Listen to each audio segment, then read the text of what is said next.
Alina tinha 27 anos e vinha de Vila Nova de Famalicão, uma pequena cidade no norte de Portugal.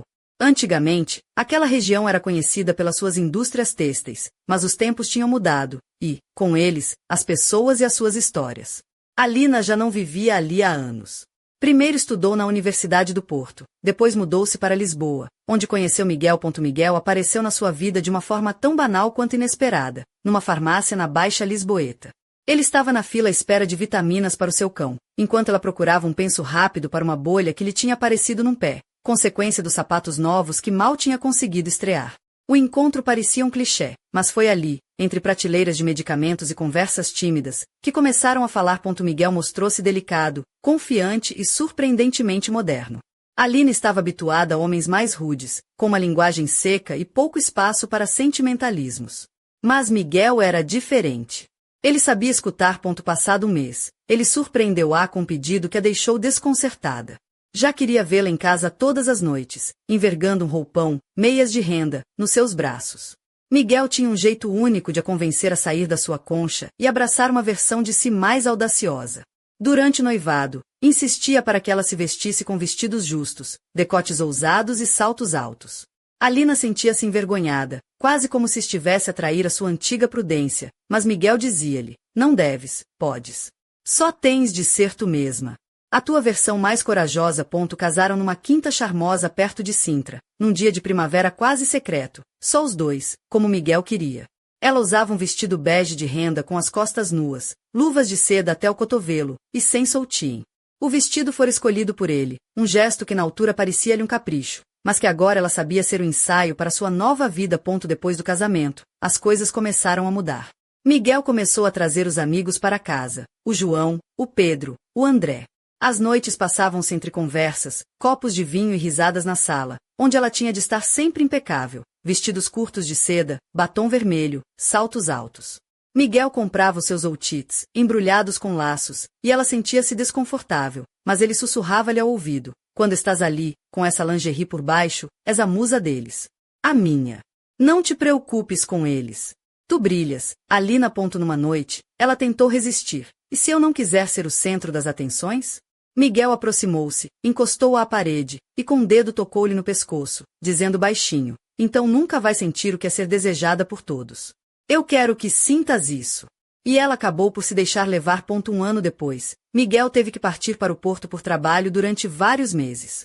Deixou-a sozinha em Lisboa, mas com os amigos dele por perto. Eles vão cuidar de ti, disse ele num videochamada.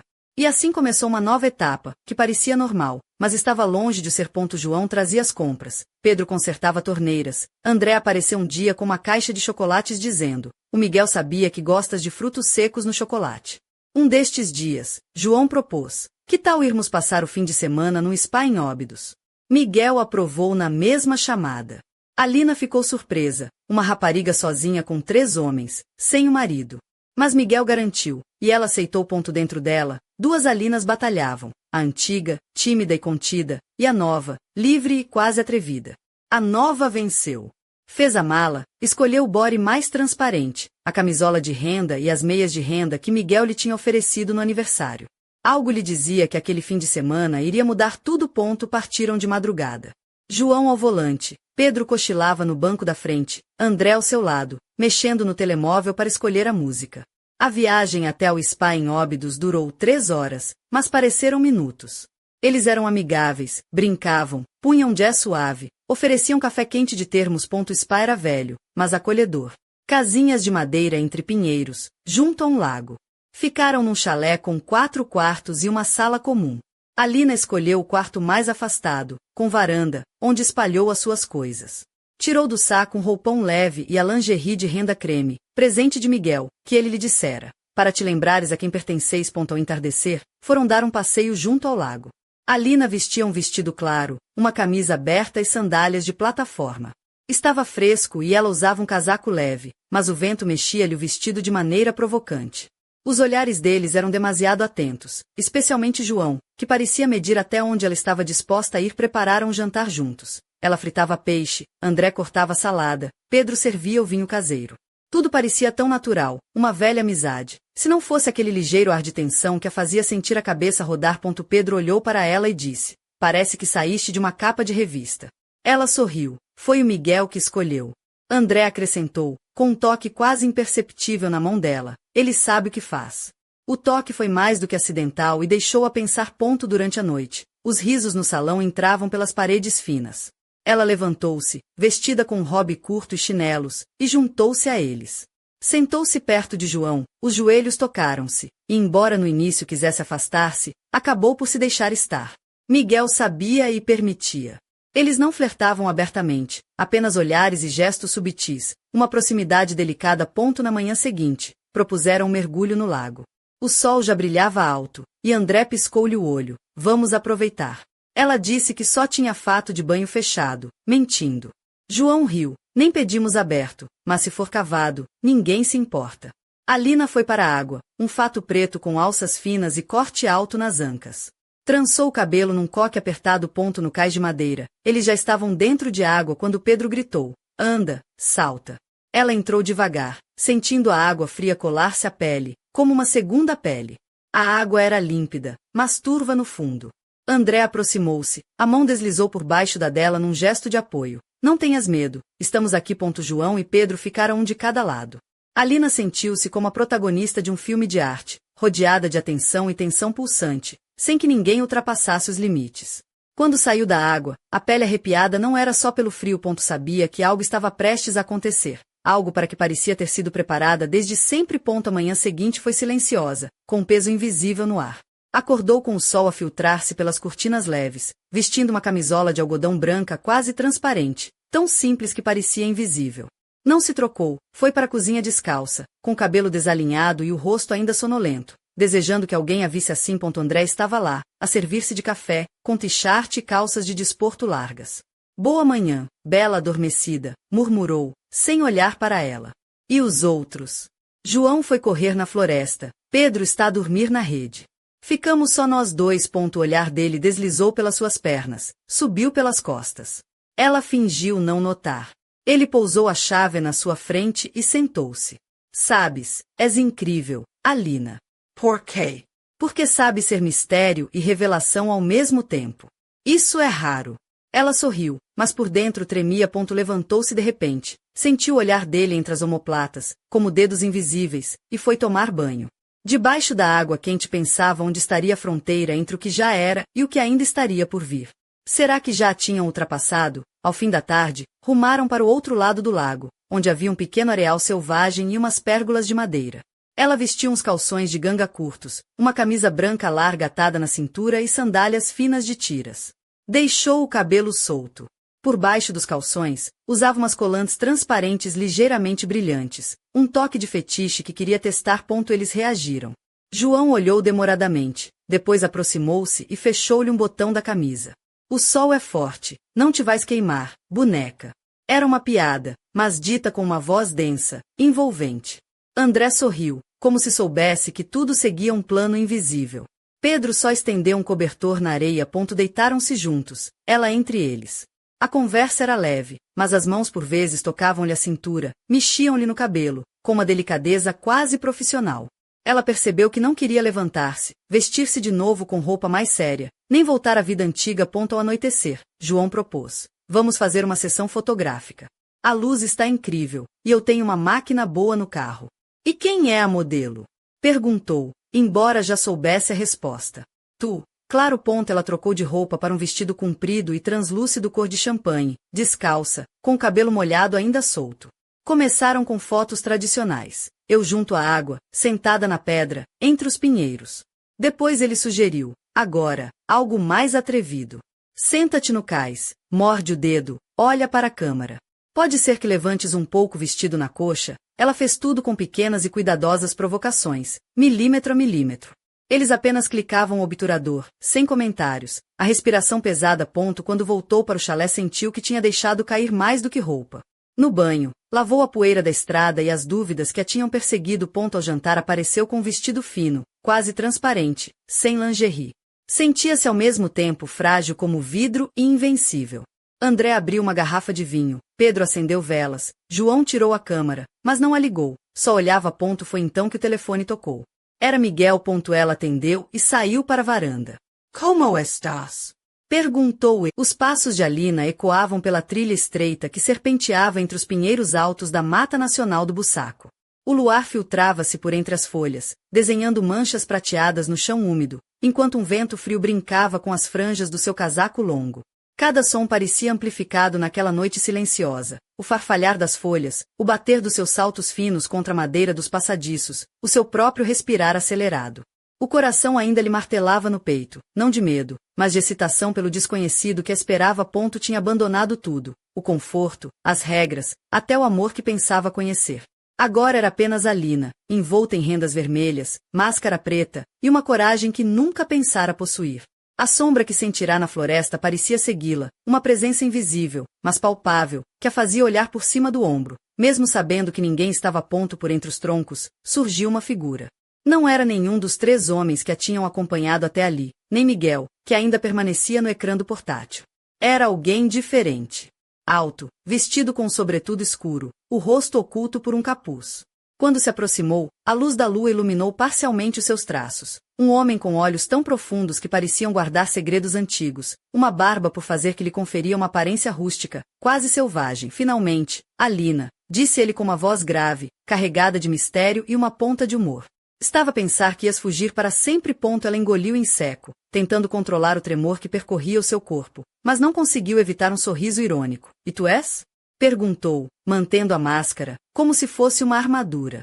Não me digas que és o fantasma do Bussaco. Ele riu, um som rouco que se misturou com o sussurrar das árvores. Pode chamar-me Miguel, se quiseres. Mas não sou o mesmo Miguel que conheceste. Sou o que ficou quando as máscaras caíram e as verdades foram expostas. Ou melhor, o que elas revelaram. Alina deu um passo para trás, mas a sombra que o homem projetava parecia estender-se, envolvendo-a num abraço invisível. Então és tu que vais decidir o meu destino?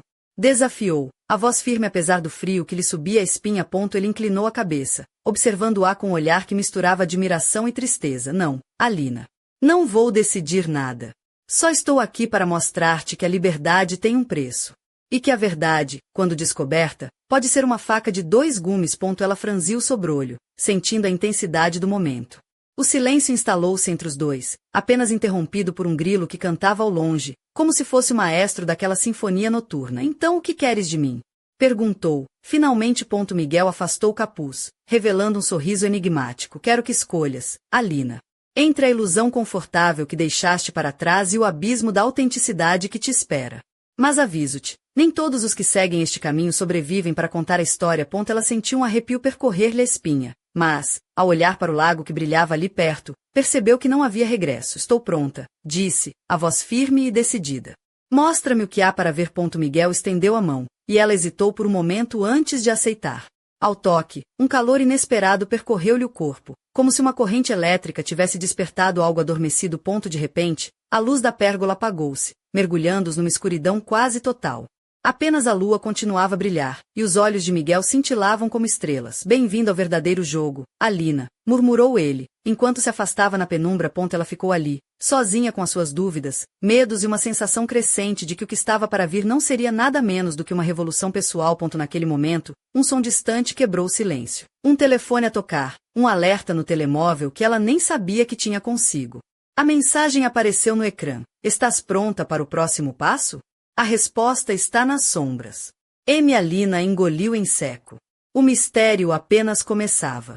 A névoa matinal ainda se agarrava aos campos verdes que rodeavam a aldeia de Ponte de Lima quando Alina despertou, sentindo o peso dos acontecimentos da noite anterior a pressionar-lhe a mente. A floresta parecia agora menos assustadora, mas o enigma que Miguel lhe deixara pairava como uma sombra constante, uma promessa de segredos por desvendar. O seu corpo ainda trazia a sensação quente daquele toque misterioso, um lembrete indelével das escolhas que começava a fazer. Vestiu com cuidado o vestido de linho cru que tinha comprado numa feira local, simples, mas elegante, e calçou umas sandálias de couro que faziam um som suave ao pisar o chão de madeira do chalé. No cabelo, soltou a trança que o vento da noite anterior tinha desfeito, deixando cair em ondas suaves sobre os ombros. Um colar de âmbar pendia ao pescoço, presente de uma tia que sempre lhe dizia que aquelas pedras guardavam memórias antigas. Ao sair para o exterior, o ar fresco da manhã trouxe um conforto estranho, como se a natureza de Ponte de Lima recebesse para uma nova etapa. Os pinheiros altos, agora banhados pelo sol, pareciam vigiar cada passo seu enquanto ela caminhava em direção à aldeia, sentindo-se observada, mas não ameaçada. No centro da vila, a praça começava a ganhar vida. As bancas de produtos locais alinhavam-se com cores vibrantes de frutas e flores, e o aroma do pão quente escapava das portas da padaria.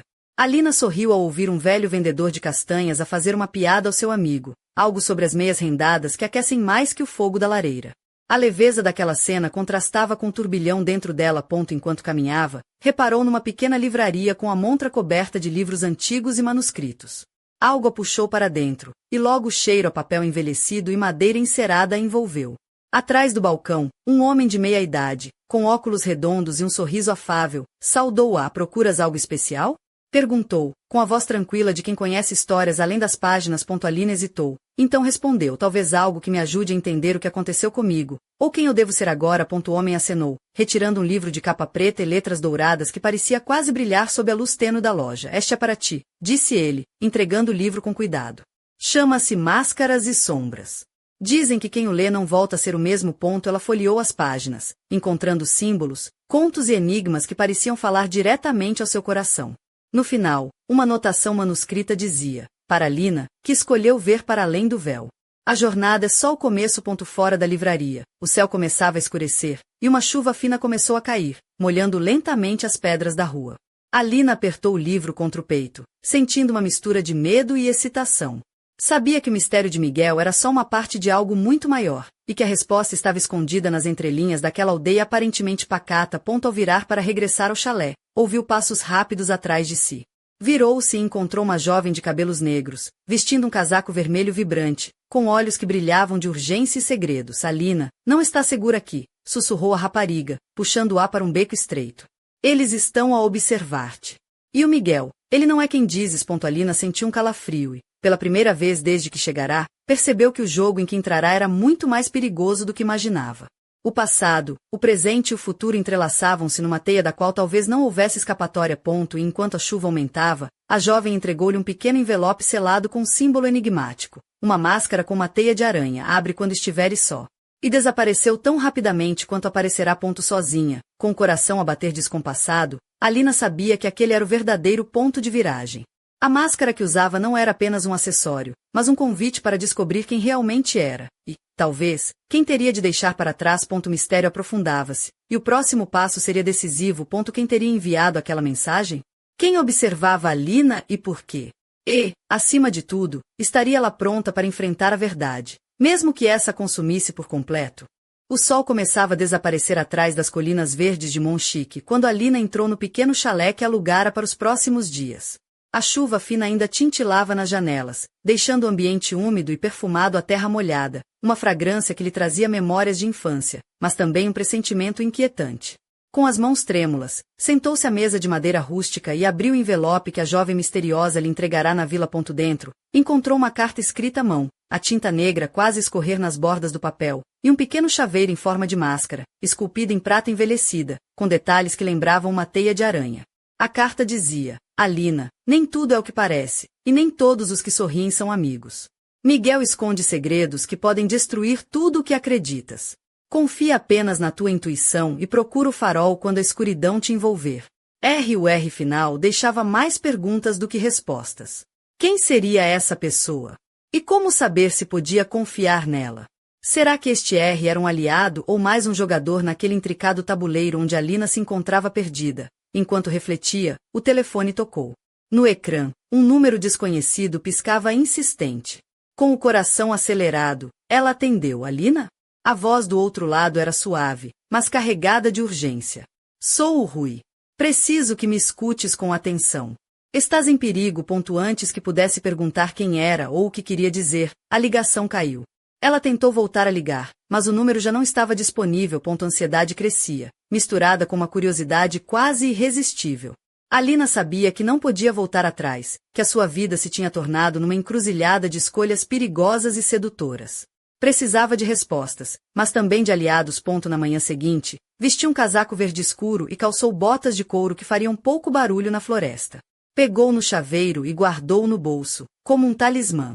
Decidiu procurar o farol que Rui mencionara, um local que, segundo lendas locais, servia de ponto de encontro secreto para aqueles que queriam desvendar mistérios e fugir das sombras que os perseguiam. A viagem até o farol de Alfanzina foi longa e sinuosa, passando por estradas estreitas ladeadas por sobreiros e medronheiros, até que avistou, ao longe, a estrutura branca e imponente que se erguia contra o céu cinzento. O vento trazia o cheiro forte do mar e fazia ondular os seus cabelos soltos. Ao chegar, encontrou uma pequena cabana ao lado do farol, e na porta um símbolo pintado à mão, uma máscara, entrelaçada por uma teia de aranha, o mesmo do chaveiro. Alina bateu hesitante, e a porta abriu-se lentamente, revelando um homem de olhar penetrante, vestido com um casaco de lã cinzento e calças gastas pelo tempo. Sabia que virias, disse ele com um sorriso enigmático. Sou o Rui. E este é só o começo. Ela entrou, sentindo que, finalmente, estava a pisar o terreno onde as peças do jogo começariam a encaixar-se. Mas o que estaria à espera na escuridão daquele farol, onde as máscaras e as sombras se entrelaçavam numa dança perigosa? Atrás da porta fechada, o som do mar a bater nas rochas parecia um aviso. Nem todos os mistérios querem ser desvendados, e nem todas as escolhas levam à luz. E assim, com o coração aos pulos e a alma inquieta, Alina deu o primeiro passo para dentro de um mundo onde a verdade e o perigo caminhavam lado a lado, um mundo onde ela teria que aprender não só a usar a sua máscara, mas também a despir-se dela. O jogo estava longe de terminar. A luz difusa do farol de Alfanzina lançava sombras longas e tremeluzentes sobre as paredes de pedra da cabana, onde o cheiro a sal e madeira velha se misturava com o aroma intenso do café acabado de fazer. Alina sentou-se numa cadeira de vime, ainda segurando o chaveiro em forma de máscara, enquanto Rui, o homem de olhar penetrante, caminhava calmamente pela pequena sala, como se conhecesse cada recanto daquele espaço antigo. Antes de mais, Alina, começou Rui, com uma voz calma, mas carregada de significado. Tens de perceber que o Miguel que conheceste não é o que parece. Ele faz parte de um jogo maior, um jogo que envolve pessoas, segredos, e uma rede de máscaras que se estendem muito além do que imaginas. Alina franziu o sobrolho, sentindo um arrepio percorrer-lhe a espinha. Que jogo? Que máscaras? Rui aproximou-se, pousando o chaveiro na mesa com um leve tilintar. Este símbolo, disse, apontando para a máscara prateada, representa mais do que um simples objeto. É um emblema de uma sociedade secreta que manipula desejos, segredos e poder. Miguel entrou nesse mundo antes de te conhecer, e agora, sem saberes, estás envolvida também. Ela respirou fundo, tentando assimilar a revelação. Mas por que eu? O que querem de mim? Um sorriso enigmático cruzou o rosto de Rui. Porque tu tens algo que eles desejam. Algo que só uma pessoa verdadeira, que ousa despir as suas máscaras, pode possuir. E porque, no fundo, queres mudar. Queria ser livre, e agora tens a oportunidade, ou o perigo, de ser. Alina olhou para o chaveiro, sentindo o peso da responsabilidade e da promessa que aquele objeto carregava. No seu peito, uma mistura de medo, excitação e uma ponta de desafio crescia. Então, o que faço agora? Perguntou, a voz firme. Rui estendeu-lhe um envelope selado, com o mesmo símbolo da máscara trançada com teia. Dentro está o próximo passo. Mas aviso-te, Alina, não vais poder voltar atrás. Vais ter de enfrentar os teus medos, as tuas sombras, e talvez descobrir verdades que preferias manter escondidas. Ela pegou no envelope, sentindo a textura áspera do papel antigo. Ao abrir, encontrou um convite para uma reunião numa antiga quinta nos arredores de Évora, marcada para aquela mesma noite. A carta terminava com uma frase que lhe gelou o sangue. Só os que se despirem da máscara conhecerão a verdade. Mais uma vez, o coração acelerou, e a adrenalina tomou conta do seu corpo. Sabia que, ao aceitar, estaria a entrar num mundo perigoso, onde o jogo de aparências, seduções e segredos era apenas o início. Antes de sair, Rui lançou-lhe um último olhar. Ah, e Alina, cuidado com o vestido. O segredo está nos detalhes. No caminho até a quinta, o céu que antes estava encoberto começou a revelar estrelas tímidas, e a estrada de terra batida fazia os seus saltos finos deixarem marcas efêmeras no pó. Alina escolheu um vestido longo de seda champanhe, translúcido o suficiente para sugerir sem revelar, com rendas delicadas que lhe acariciavam a pele e um decote subtil, mas marcante. Calçou saltos altos que a faziam sentir-se segura, poderosa e, ao mesmo tempo, vulnerável, uma combinação que sabia ser o seu novo trunfo. Ao chegar, a quinta estava iluminada por centenas de velas que criavam um ambiente ao mesmo tempo acolhedor e enigmático. O aroma do jasmim e da madeira queimada envolvia o espaço, e ao longe ouviam-se vozes baixas, risos contidos, e o som suave de um piano. Dentro, um grupo de pessoas mascaradas circulava, trocando olhares carregados de segredos e intenções veladas. Alina sentiu os olhos de todos se voltarem para si, mas não se intimidou. Caminhou com a postura de quem sabe que está a entrar num terreno onde cada passo é um desafio. Miguel estava lá, mas diferente. O seu olhar era mais frio, mais calculista, como se tivesse deixado para trás qualquer vestígio de vulnerabilidade. Aproximou-se com um sorriso enigmático. Vejo que aceitaste o convite, Alina. Estás pronta para jogar a sério? Perguntou, a voz baixa e sedutora. Ela respondeu com um sorriso que misturava desafio e promessa. Sempre estive. E assim, entre máscaras e sussurros, começava uma nova dança, uma batalha de vontades, desejos e segredos que prometia não deixar sobreviventes inocentes. Mas na penumbra, entre as sombras que se moviam discretamente, alguém observava. Alguém que não usava máscara, alguém cujo sorriso era mais ameaçador do que qualquer disfarce. O jogo tinha apenas começado.